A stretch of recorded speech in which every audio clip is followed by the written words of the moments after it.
But the virus stops with every vaccinated person. But this is a pandemic of the unvaccinated. The conspiracy theory about this related to vaccine, you're right. We had to really move at the speed of science.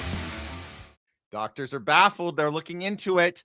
They're coming back with answers. We promise you, we assure you they're going to figure it out one of these days. In the meantime, we just have to be patient. We're not experts. We're not professionals. What the hell do we know? We're just waiting for our next instruction of lockdown, of social distancing. How many masks do we need to wear? We're waiting for our next instruction. The Church of Fauci is working on it. But there's one thing we know as we're waiting patiently is that whatever happened to our loved ones, whatever happened in these very sudden and unexpected incidences that keep occurring with young people and young, healthy athletes, one thing we know for sure, and that is we know what it's not. The RFK MAHA or MAHA movement has kind of self-imploded.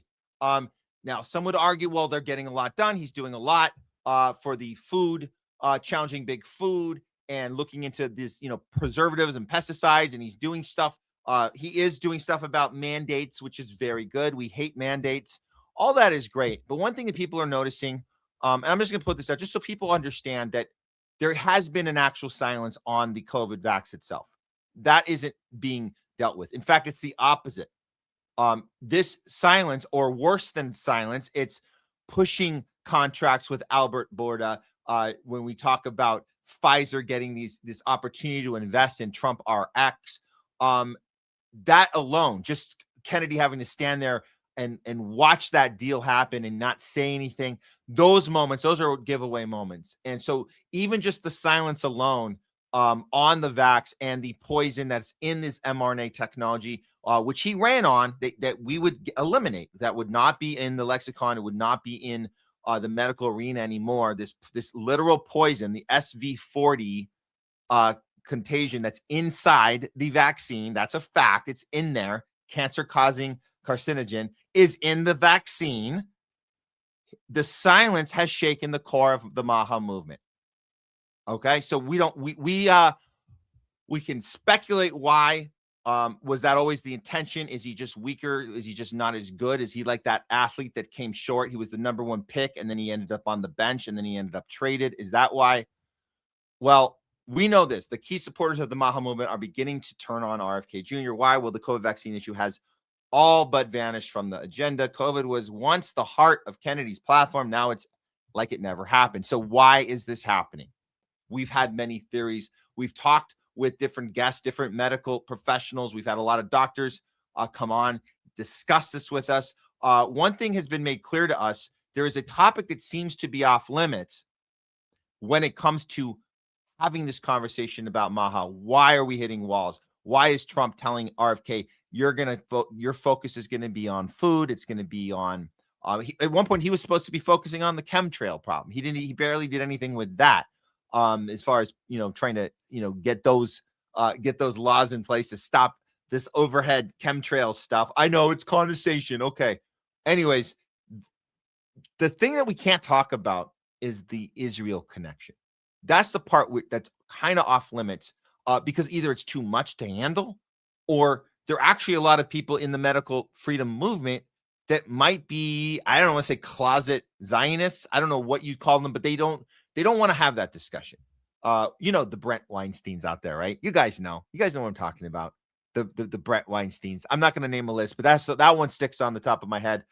We'll just leave it. That's the short list. I'm just going to leave it at Brett. We won't incriminate anyone else. Brett Weinstein has not been on the show, so I'm not throwing guests under the bus, because Brett will never come on this show, not after he's seen our critique on Israel.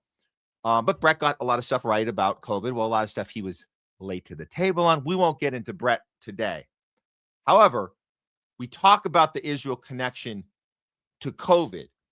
This should be an eye-opener to everyone, whether you're uncomfortable with it or not. This is actually a thing. This is actually a thing. This is an Israeli citizen, Ori Solomon. The article is asking with a question mark, because this is a local Las Vegas news channel. because there's something went down in Vegas. We're going to get to it. What does Ori Solomon have to do with this? Well, he was a property manager. What they won't tell you in this article, and you'll see, they won't tell you that he's an Israeli citizen. They're not going to tell you that. But what is the deal? What is going on? Well, this property manager, Ori Solomon, well, they released him on bail ahead of a trial in which he's linked to in Las Vegas to illegal biolab manufacturing, whatever. There is a biolab case that he is a suspect in, and he has a trial coming up. They let him go on bail.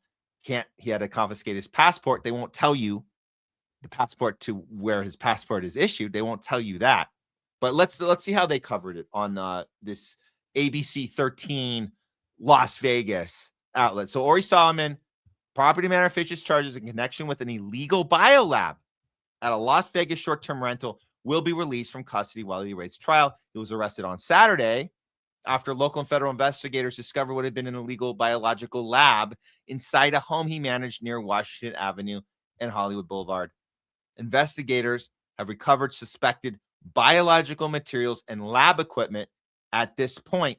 Authorities tell us testing on those materials is still underway. It's not actually clear what was found exactly. Authorities say he worked for okay, this part they want you to know. He worked for a Chinese citizen, okay? Zhu. He goes by the alias David He.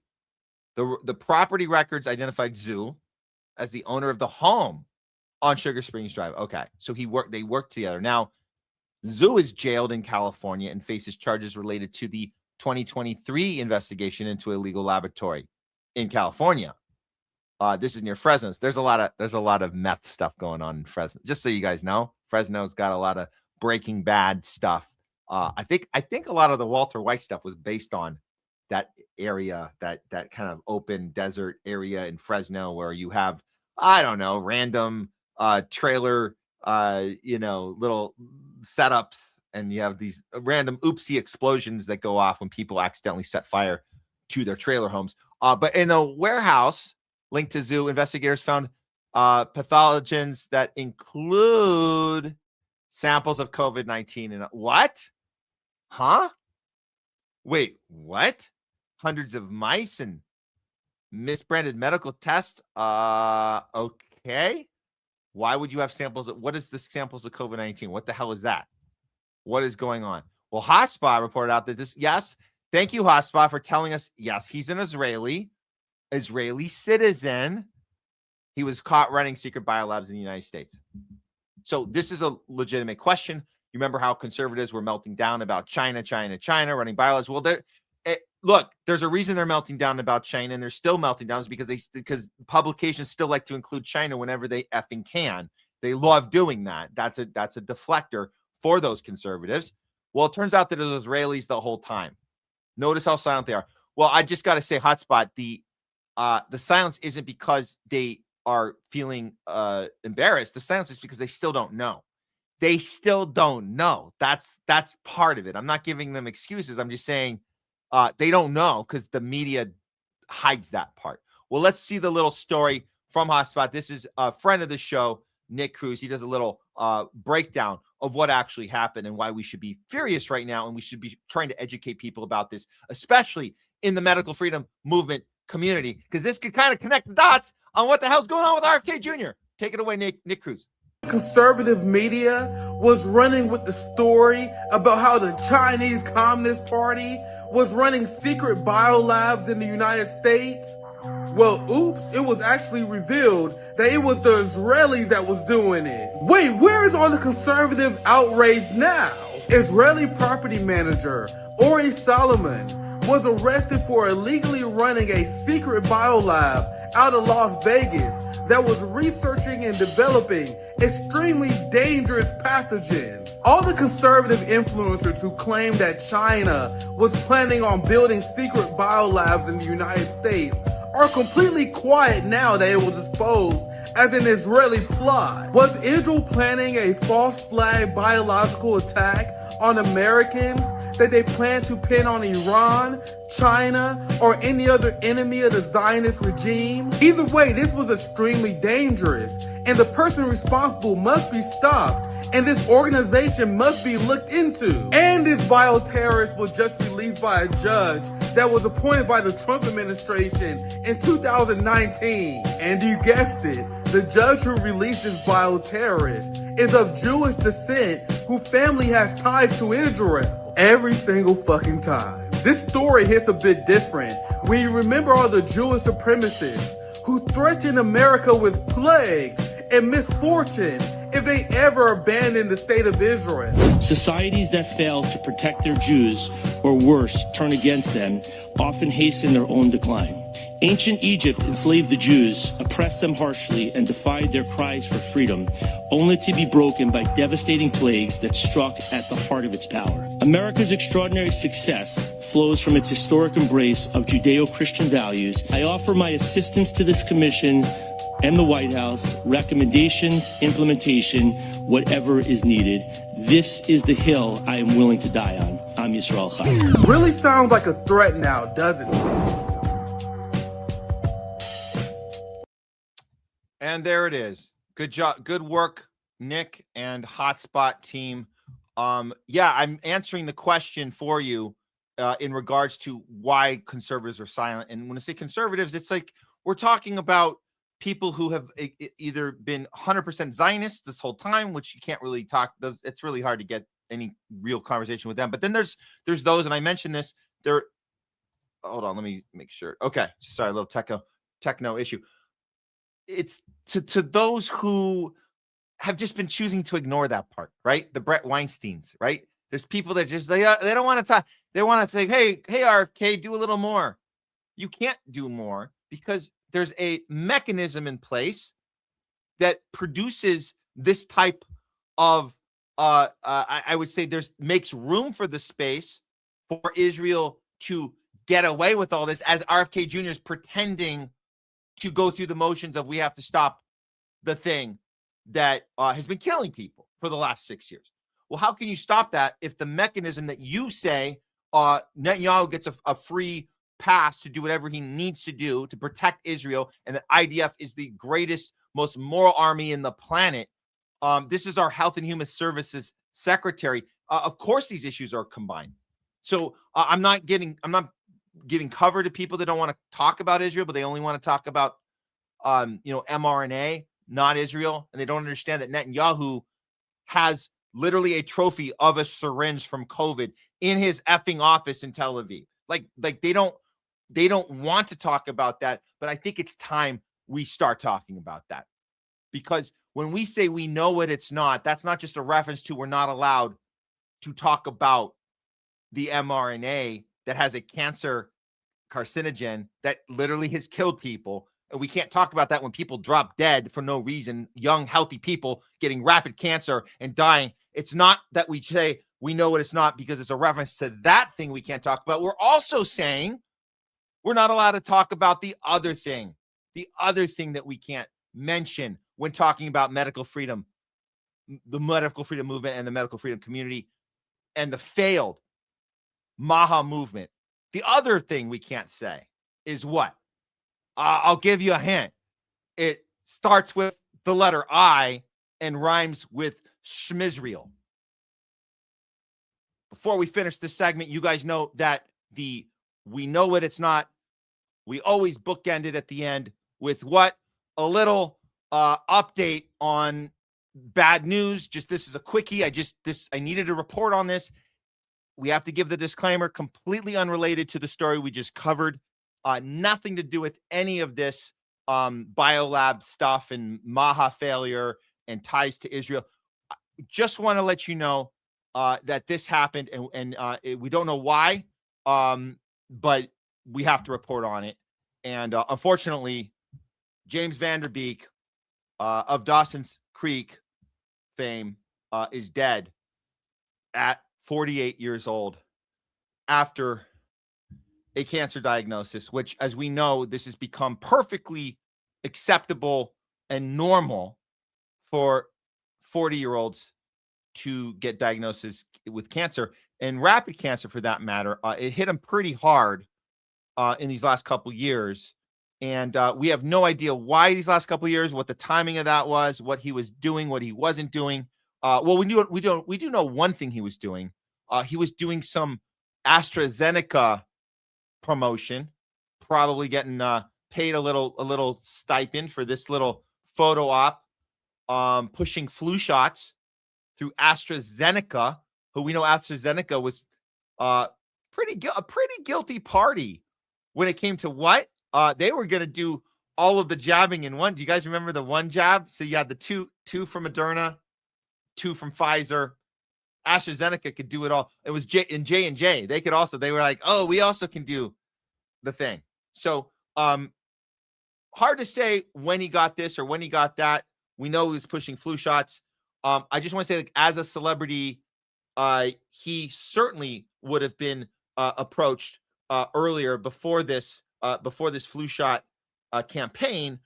We know in Hollywood there was a time where you couldn't get any work unless you signed up. So you might as well have signed up, gotten the jibbity jab, and gotten paid for it. Like a lot, we know the list, the ones that signed up, the Dolly Partons that rewrote their songs and then danced in the streets and did those stupid ass late show appearances with Colbert and with the other ones, and they completely hoard themselves out. I'm not saying that Vanderbeek hoarded himself out, but I am saying that he was caught in the middle of that, and he did do some campaigning for AstraZeneca at one point for flu shots. With that said, I thought I'd take the liberty to rewrite this article, or at least update the headline that you saw, that he did pass away, and RIP to James Vanderbeek for sure. Absolutely, condolences to his family. But this is the revised version of that announcement from CBS News that I thought I'd take the liberty to do myself. James Vanderbeek, Dawson's Creek star, dies at 48 after receiving the COVID jab, which led to cancer diagnosis. Of course, we're not allowed to put that out there. This is just a little art project. It's strictly artistic. I'm not trying to report factual news here. Just an artistic expression. And that's why I wrote it in the handwriting that isn't official. I'm not, just to be clear, I'm not putting this out into the lexicon of press. It's not press. It's just an artistic expression. Consider it a performance art piece. That's all I'm doing. So we'll leave you with this, a little message from James himself that he recorded, and you can see in his eyes that he's pretty sure, even though he talks about getting through it and recovery, he does have a look in his eye like he's at peace with where he's at for whatever reason. He's found a way through it, through this painful last chapter of his life, I guess it turns out, and he does find peace, I suppose, with God. So here we go. James Vanderbeek, R.I.P. Today's my birthday, and it has been the hardest year of my life, and I wanted to share something that I learned with y'all. When I was younger, I used to define myself as an actor, right? Which was never really all that fulfilling. And then I became a husband, and that was much better. And then I became a father, and that was the ultimate. I could define myself then as a loving, capable, strong, supportive husband, father, provider, steward of the land that we're so lucky to live on. And for a long time, that felt like a really good definition to the question, who am I? What am I?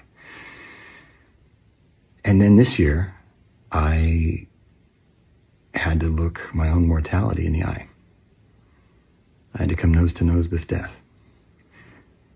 And all of those definitions that I cared so deeply about were stripped from me. I was away for treatment, so I could no longer be a husband that was helpful to my wife. I could no longer be a father who could pick up his kids and put them to bed and be there for them. I could not be a provider because I wasn't working. I couldn't even be a steward of the land because at times I was too weak to prune all the trees during the window that you're supposed to prune them. And so I was faced with the question, if I am just a too skinny, weak guy alone in an apartment with cancer, what am I? No, let's just pause. Let's just take a moment, because you guys know that sometimes we do production stuff and have fun with little segments, and we put out these little jingles. We know what it's not. And sometimes we forget the human moments. I mean, this is a human moment, and we had to remember that when we're talking politics and fighting for people and fighting for what's right and holding RFK Jr. accountable and holding Israel accountable and holding Fauci and Gates and all these, and Epstein and his freaking plotting, Epstein and Gates plotting. Hope we can get away with this. I hope we can pull this off. Is this what they mean by that? Is this the pulling off? Do they have they don't have a rational, conscious mind to even consider this, but we're considering this. This is the result of pulling it off. The moments where you lose who you are